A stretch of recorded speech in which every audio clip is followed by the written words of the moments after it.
지난 시간에 우리가 엘렌 G 화이트 부인의 자서전에 나오는 말씀을 마지막에 제가 읽어드렸었는데 기억하십니까? 오늘날에도 우리가 이 말씀을 기억하고 이 말씀에 우리의 마음과 우리의 신앙에 초점을 맞추고 살 필요가 있다고 생각을 합니다. 뭐라고 말씀하셨는가 하면 우리는 주님께서 우리를 인도해 오신 방법과 우리의 과거 역사를 통하여 주신 그분의 가르침을 잊어버리는 것 외에는 미래를 위하여 두려워할 것이 전혀 없다. 정말 이 말씀이 맞는 것 같습니다. 오늘은 여호수아 5장에 있는 말씀을 우리가 다 함께 펴서 살펴보면서 말씀을 시작하도록 하겠습니다. 여호수아서 5장 1절부터 나오는 말씀입니다. 요단 서편의 아모리 사람의 모든 왕과 해변의 가나안 사람의 모든 왕이 여호와께서 요단물을 이스라엘 자손들 앞에서 말리시고 우리를 건네셨음을 듣고 마음이 녹았고 이스라엘 자손들의 연고로 정신을 잃었더라.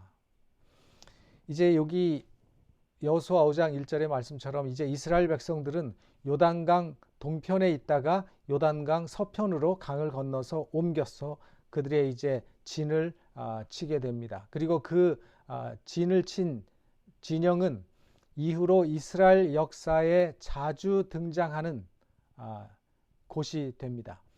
그 이름이 무엇이었는지 우리가 지난 시간에 이미 말씀드렸죠. 길갈이라고 하는 곳이었습니다. 이 길갈은 가나안 정복 전쟁을 하는 동안에 이스라엘 백성들의 본부와 같은 역할을 하게 되고 그 이후에도 계속 이스라엘 백성들의 정치적, 신앙적인 중심지로 오랜 시간을 보내게 될 곳입니다. 그래서 여러분들이 이 길갈을 좀 기억해 두실 필요가 있습니다. 성경은 요단 서편의 아모리 사람들과 가나안 땅에 있는 모든 왕들이 이 소식, 이스라엘 백성이 요단강을 건넜다는 소식을 들었고, 그죠? 그것도 기적적인 방법으로 요단을 건넜다는 소식을 들었고, 그들의 마음이 녹고 그들이 정신을 잃었다고 기록을 합니다. 뭐 마음이 녹았다라는 표현 우리가 잘 쓰지는 않지만 무슨 내용인지 여러분들이 아실 것입니다. 마음이 녹았다는 표현은 뭔가 하면 마음에 두려움이 있다는 표시입니다. 두려움의 표현이고 또 정신을 잃었다는 것은 정신을 잃었다는 것은 그 히브리적인 표현으로도 우리 한국말에 넋이 나갔다라는 그런 표현이 있잖아요. 히브리적인 표현으로도 그런 표현이에요. 넋이 나갔다는 우리의 표현과 같은 말입니다. 얼마나 그들이 행한 일들이 두렵고 무서웠는지 그들이 완전히 넋이 나갔다라고 표현합니다. 가나안 왕들과 백성들이 이스라엘을 두려워하기 시작했고 싸우기 전부터 이미 사기가 완전히 땅에 떨어진 상태를 표현하고 있는 것입니다. 이런 분위기 속에서 하나님께서 요단을 건넌 이스라엘 백성들에게 명령하십니다. 여호수아 5장 2절부터 7절까지 좀 긴 말씀인데 함께 말씀을 좀 보시기 바랍니다. 그때 그때 여호와께서 여호수아에게 이르시되 너는 부싯돌로 칼을 만들어 이스라엘 자손들에게 다시 할례를 행하라 하시매 여호수아가 부싯돌로 칼을 만들어 할례 산에서 이스라엘 자손들에게 할례를 행하니라. 여호수아가 할례를 시행한 까닭은 이것이니 애굽에서 나온 모든 백성 중 남자 곧 모든 군사는 애굽에서 나온 후 광야 노중에서 죽었는데 그 나온 백성은 다 할례를 받았으나 오직 애굽에서 나온 후 광야 노중에서 난 자는 할례를 받지 못하였음이라. 이스라엘 자손들이 여호와의 말씀을 청종치 아니하므로 여호와께서 그들에게 대하여 맹세하사 그들의 열조에게 맹세하여 우리에게 주마하신 땅 곧 젖과 꿀이 흐르는 땅을 그들로 보지 못하게 하리라 하시매 애굽에서 나온 족속 곧 군사들이 다 멸절하기까지 40년 동안 광야에 행하였더니 그들의 대를 잇게 하신 이 자손에게 여호수아가 할례를 행하였으니 길에서는 그들에게 할례를 행치 못하였으므로 할례 없는 자가 되었음이니라. 하나님께서 할례를 시행하라고 하셨습니다. 할례. 여기서 혹시 할례가 뭔지 모르는 우리 학생들이 있을 것 같아서, 할례는 뭐냐면 포경 수술입니다. 그 성경적인 표현인데 할례를 행하라고 하셨습니다. 근데 여기서 몇 가지 의문이 생깁니다. 그 의문이 뭔가 하면, 하나님께서 왜 할례를 행하라고 하셨는지, 하나님께서 왜 할례를 행하라고 하셨는지, 또 그렇다면 그동안은 할례를 시행하지 않았던가, 또 왜 하필이면 전쟁을 앞둔 사람들에게 할례를 받으라고 하셨을까? 2절에 보니까 다시 할례를 행하라고 하셨어요. 2절에 성경 여호수아 5장 2절에 보니까 다시 할례를 행하라고 하셨어요. 그러니까 뭐냐면 그동안 하지 않았던 것 같은 그런 뉘앙스를 줍니다. 그리고 말씀 속에도 그랬죠. 광야 40년 동안 그들이 할례를 행하지 못했다라고 말씀을 했습니다. 그러니까 그동안 실제로 할례를 시행하지 않았습니다. 언제부터 그들이 할례를 시행하지 않았는가 하면, 가데스 바네아에서 이스라엘 백성들이 하나님께 반역하고 돌아선 이후로 그들이 할례 의식이 중지되었습니다. 왜냐하면 할례는 오늘날은 할례가 위생적이고 어떤 의학적인 의미를 가지고 있었지만, 지금 여호수아 당시의 할례는 위생적이고 의학적인 의미는 그들이 알지 못했어요. 그런 의미를 떠나서 하나님과 언약의 상징적인 예식이었습니다.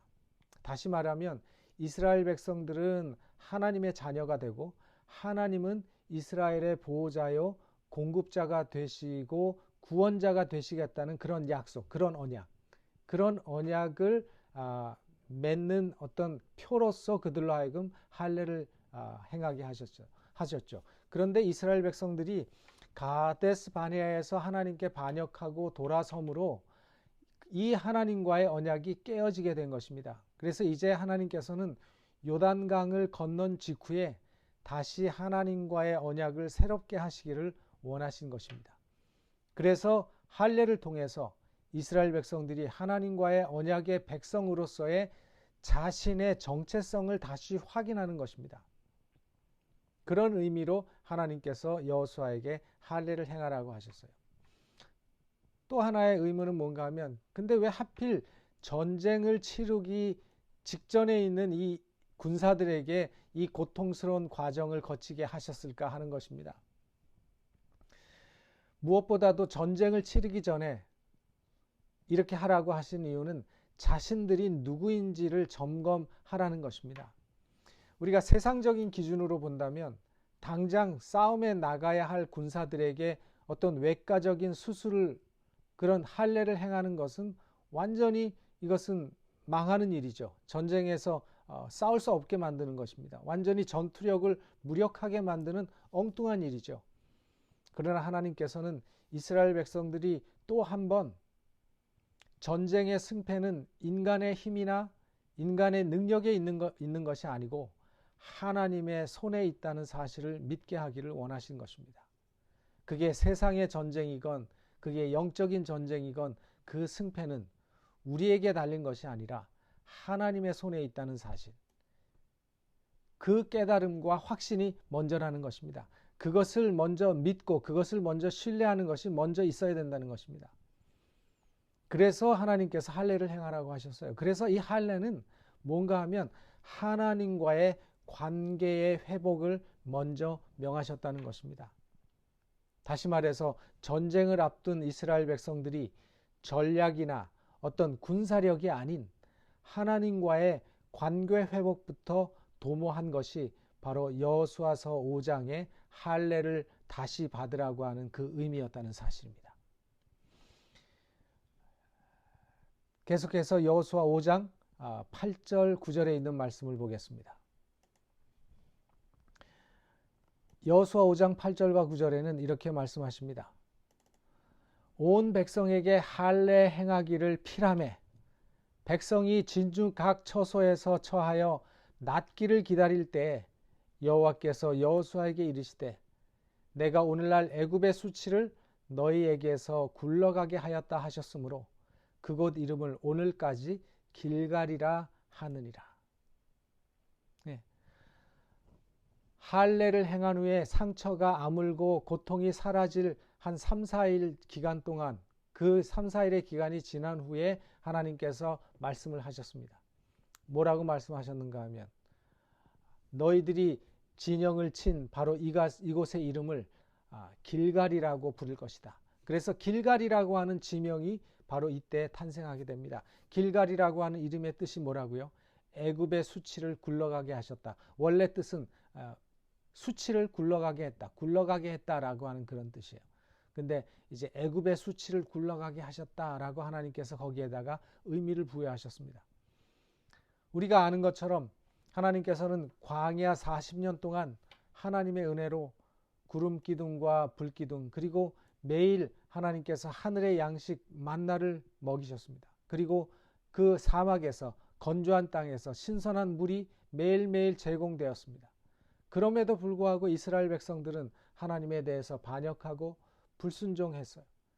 그리고 그 애굽의 수치스러운 그 불순종과 그들의 반역은 여전히 그들 위에 있었습니다. 이제 그들은 애굽에서 구원받은 것을 기념하는 유월절의 회복과 할례를 다시 받음을 통해서 그 수치가 사실상 이제 벗겨졌다는 것입니다. 그 수치가 굴러갔다는 것입니다. 그래서 이미 그들은 요단강을 건너서 약속의 땅을 딛고 서 있었습니다. 그래서 가나안에서 그들이 첫 번째 진쳤던 장소를 굴러감을 뜻하는 길갈이라는 이름을 지어서 하나님께서 그 장소를 특별하게 의미를 부여하셨어요. 그리고 완전히 이스라엘 백성들이 이제 새롭게 된 것입니다. 이때부터 이스라엘 역사 속에서 길갈은 아주 중요한 위치를 차지하게 됩니다. 여호수아서 10장 12절입니다. 이스라엘 자손들이 길갈에 진쳤고 그달 14일 저녁에는 여리고 평지에서 유월절을 지켰고 유월절 이튿날에 그 땅 소산을 먹되 그날에 무교병과 볶은 곡식을 먹었더니 그 땅 소산을 먹은 다음 날에 만나가 그쳤으니 이스라엘 사람들이 다시는 만나를 얻지 못하였고 그 해에 가나안 땅의 열매를 먹었더라. 이 길갈은 이스라엘 백성들의 역사에서 매우 의미 있는 장소가 되었습니다. 여기서 이스라엘 백성들은 약속의 땅에 들어온 후 첫 번째 밤을 보낼 장막을 쳤던 곳이죠. 바로 이 길갈, 여기에서 할례의식, 하나님과의 관계의 회복을 의미하는 할례의식을 그들은 행했습니다. 그리고 이 땅, 바로 그 길갈에서 이스라엘은 약속의 땅에서 첫 번째 유월절을 그들이 지키게 된 것입니다. 우리가 아는 것처럼 이스라엘 백성들이 요단강을 건넌 게 여러분 정월 며칠이었죠? 기억하세요? 정월 10일이었습니다. 10일 날 유월절을 건넜어요. 그리고 여기 여호수아 5장 10절에 뭐라 그랬습니까? 그달, 그죠? 그달 14일에, 그달 14일 저녁에 그들이 여리고 평지에서 유월절을 지켰다고 말을 했습니다. 이 유월절은 이스라엘 백성들이 시내산을 떠나기 전에 지켰던 그 유월절 이후에 한 번, 38년 동안 한 번도 지켜지지 않다가 38년 만에 지키게 된 역사적인 유월절이었습니다. 이제 그들의 방황과 반역의 시대는 끝나고 다시 하나님의 구원하심의 상징의 절기였던 유월절을 여리고 평지 길갈에서 지킴으로 하나님께서는 다시 한번 이스라엘을 당신의 백성으로 인정하시고 언약의 표를 회복하신 것입니다.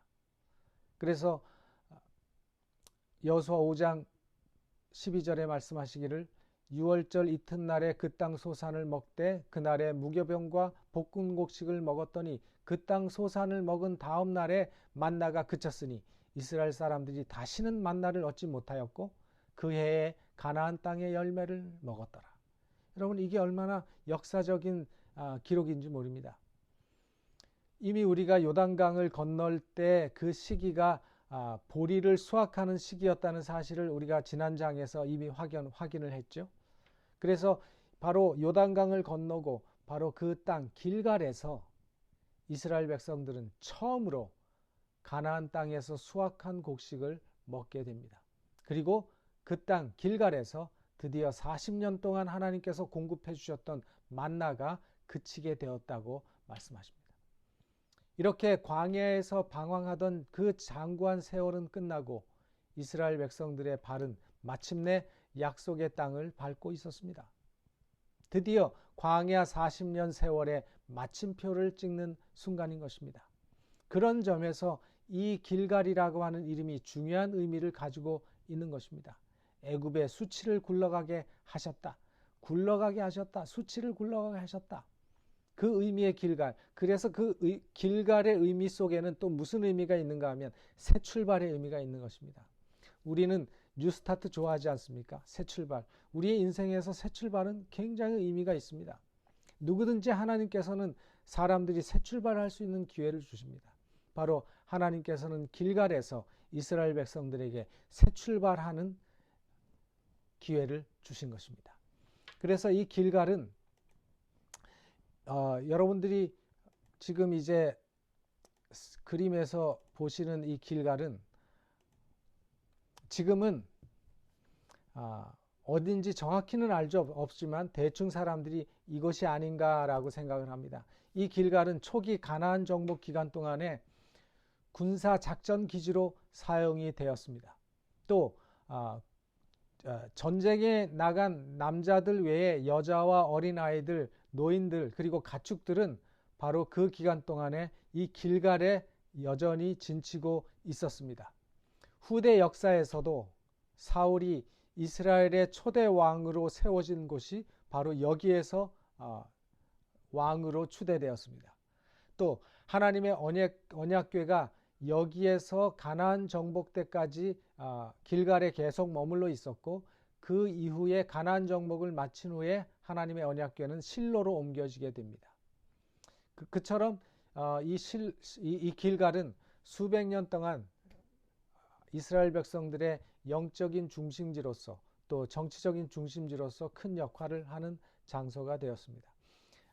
현재는 이 길갈이 어디인지 정확하게는 모르지만 그 이스라엘의 역사가 요세푸스라고 하는 사람에 의하면 그것은 요단강에서 약 8km 그리고 신약 시대의 여리고에서 약 1.6km 떨어진 곳에 있었다라고 기록을 합니다. 이 요세푸스는 예수님 당시의 역사가기 때문에 그의 그 기록은 신빙성이 있다고 볼 수도 있죠. 그래서 바로 여리고에서 1.6km니까 딱 1마일이죠. 딱 1마일 거리에서 이스라엘 백성들이 진영을 만들고 진치고 있게 되는 것입니다. 이제 5장의 마지막 부분을 우리가 보겠습니다. 여호수아 5장 13절로 15절입니다. 여호수아가 여리고에 가까웠을 때 눈을 들어 본즉 한 사람이 칼을 빼어 손에 들고 마주 섰는지라. 여호수아가 나아가서 그에게 묻되 너는 우리를 위하느냐 우리의 대적을 위하느냐. 14절 그가 가로되 아니라 나는 여호와의 군대 장관으로 이제 왔느니라. 여호수아가 땅에 엎드려 절하고 가로되 나의 주여 종에게 무슨 말씀을 하시려나이까. 여호와의 군대 장관이 여호수아에게 이르되 내 발에서 신을 벗으라. 내가 선 곳은 거룩하니라. 여호수아가 그대로 행하니라. 이 마지막 장면은 우리에게 굉장한 의미가 있는 장면입니다. 이제 여리고 정복의 첫 과업을 앞두고 여호수아는 지도자로서 이스라엘의 리더로서 혼자만의 조용한 시간을 위해서 진영을 떠나 있게 되었습니다. 바로 그때 하나님께서 여호수아에게 나타났습니다. 저는 이 말씀을 보면서 이 장면을 제가 생각하면서 여호수아가 가질 수 있었던 그 마음의 심정, 그가 가질 수 있었던 그의 부담감에 대해서 좀 생각을 해봤습니다. 과연 그 심정이 어땠을까? 그래서 저는 나름대로 심리적으로 그 여호수아의 마음을 한번 분석해 보았습니다. 상당히 힘들었을 것입니다. 정탐꾼을 보냈지만 상당히 무거운 책임을 느끼고 있었을 것입니다.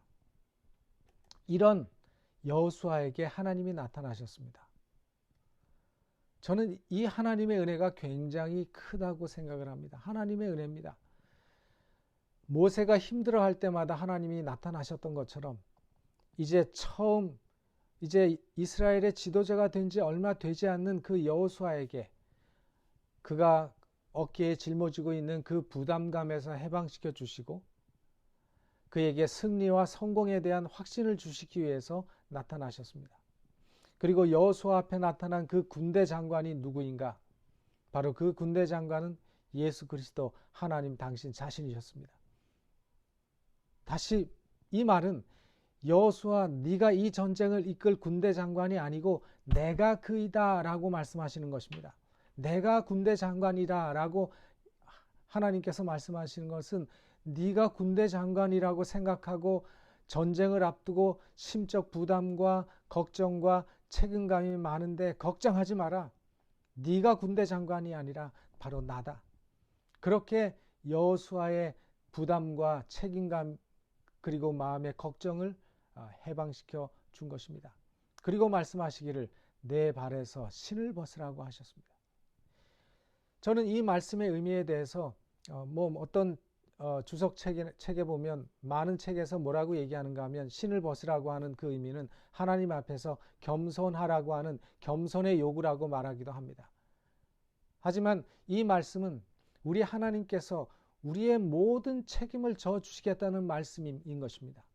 너의 모든 책임을 벗어라. 너의 모든 부담을 벗어라. 너의 모든 불안과 너의 모든 염려와 너의 모든 걱정을 벗어버리라는 것입니다. 무장해제하라는 것입니다. 네가 싸우려고 긴장하고 있는 모든 힘을 빼라고 하시는 것입니다. 우리가 이렇게 우리의 신을 벗을 때 우리는 진정한 해방감을 느끼게 될 것입니다. 바로 이 말씀은 또한 전쟁은 우리에게 속한 것이 아니라 하나님께 속한 것이라는 것입니다. 이제 여리고로 들어가는 가나안의 정복 첫 전쟁이 시작될 것입니다. 여리고성을 어떻게 공략할지에 대한 지시를 하나님께서 하실 것입니다.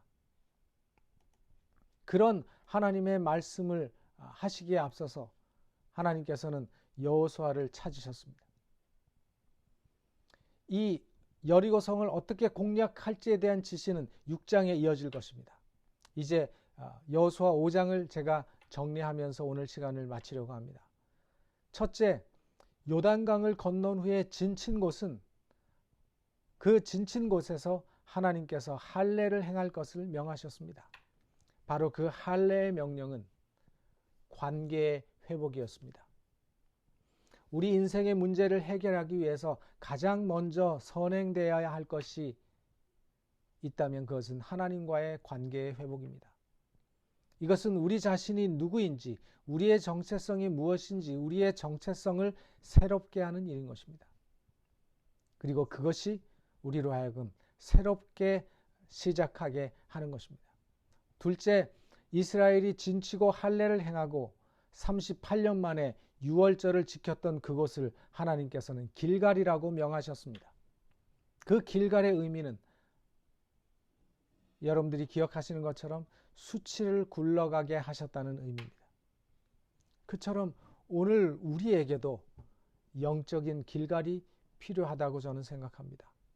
우리의 인생의 중심을 하나님께 두고 하나님과의 관계를 회복하는 일을 통해서 오늘 우리도 우리의 수치를 굴러가게 하고 새로운 출발을 가능하게 할 수 있다는 것입니다. 여러분들이 여호수아 5장을 읽으시면서 여호수아 5장을 마치면서 이 두 가지를 기억하시길 바랍니다. 그리고 마지막으로 우리 하나님은 우리의 불안과 우리의 모든 부담을 덜어주시기를 원하신다는 것입니다.